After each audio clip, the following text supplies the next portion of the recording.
Legenda asal-usul Gunung Merbabu. Kisah raksasa yang gemar memakan manusia yang takluk oleh seorang bidadari. Gunung Merbabu merupakan gunung dengan ketinggian mencapai 3.145 meter di atas permukaan laut. Gunung ini selalu menjadi destinasi wisata pendakian gunung bagi para wisatawan. Gunung Jawa Tengah satu ini berlokasi di 3 kabupaten, Kabupaten Magelang, Kabupaten Semarang, dan Kabupaten Boyolali. Gunung ini begitu besar, megah dan layak untuk dieksplor.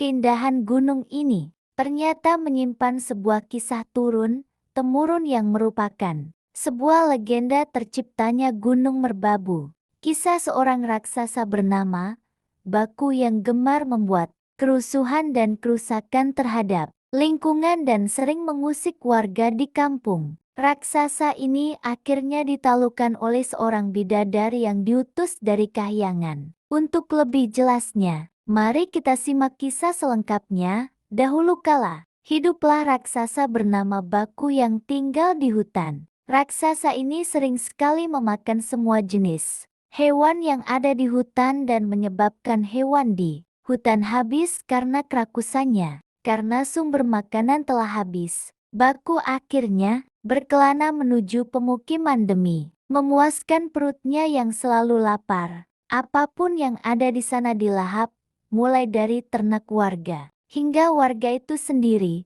Suatu hari, kabar ini terdengar sampai ke Kahyangan. Berita mengejutkan penghuni Kahyangan karena adanya sebuah keonaran yang ada di bumi. Berita mengejutkan penghuni Kahyangan karena adanya sebuah keonaran yang ada di bumi. Lalu, Kahyangan mengutus seorang bidadari bernama Retna Lestari. Retna Lestari ditugaskan untuk menghentikan perbuatan Baku yang begitu merugikan manusia.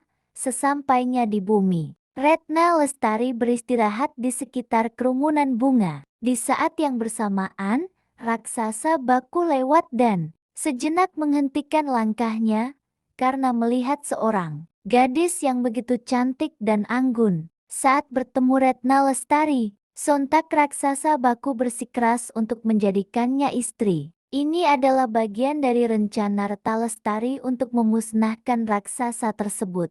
Ia dibuat jatuh cinta agar sang raksasa mau menuruti apapun yang dia mau. Di saat itulah, dia akan memanfaatkan momen untuk memusnahkan raksasa. Saat pertama kali bertemu Retna Lestari, raksasa menghampiri lalu berkenalan dengan Retna Lestari. Setelah berkenalan, sang raksasa mengungkapkan perasaan cintanya kepada Ratna. Ratna awalnya menolak karena sifat bengis raksasa Baku yang menghabiskan seluruh hewan di hutan bahkan penduduk di sekitar hutan. Oleh karena itu, sang raksasa ingin membuktikan cintanya kepada Ratna dengan memenuhi syarat yang diberikan oleh Ratna.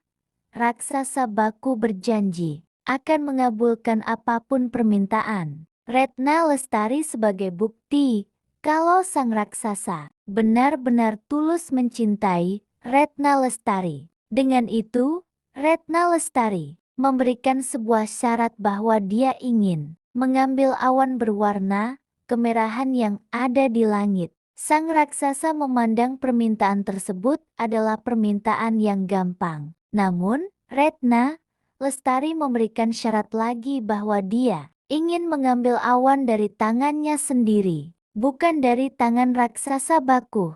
Raksasa Baku diminta oleh Ratna Lestari untuk menelungkupkan badan agar Retna Lestari dapat mengambil awan di langit. Karena tinggi dari sang raksasa tak cukup, Retna menambahkan batu besar di atas punggung raksasa Baku. Beberapa batu besar tak cukup tinggi untuk Retna mengambil awan. Sebenarnya, ini adalah akal-akalan Retna saja. Hal ini perlahan juga disadari oleh raksasa Baku. Sang raksasa merasakan berat yang teramat akibat banyaknya batu besar yang ada di punggungnya. Batu-batu ini akhirnya menjadi gunung. Gunung Merbabu tercipta dari batuan yang menimpa raksasa di bagian kaki. Sedangkan batuan yang menimpa kepala menjadi Gunung Merapi. Konon katanya, kalau terdengar suara gemuruh dari gunung, pertanda bahwa sang raksasa sedang marah apabila tanah bergetar. Sang raksasa sedang meronta-ronta ingin melepaskan diri. Cerita seperti ini boleh kita percaya dan boleh kita abaikan. Namun dengan hal itu, cerita rakyat selalu mengandung nilai pengajaran yang harus kita petik. Seperti legenda pelajaran yang ada pada legenda asal-usul Gunung Merbabu ini. Nilai yang dapat kita petik yaitu kita tidak boleh menggunakan apapun secara berlebihan, termasuk makan secara berlebihan. Kita juga harus selalu menjaga kelestarian alam dan menghindari sifat rakus. Terima kasih, semoga informasi ini bermanfaat.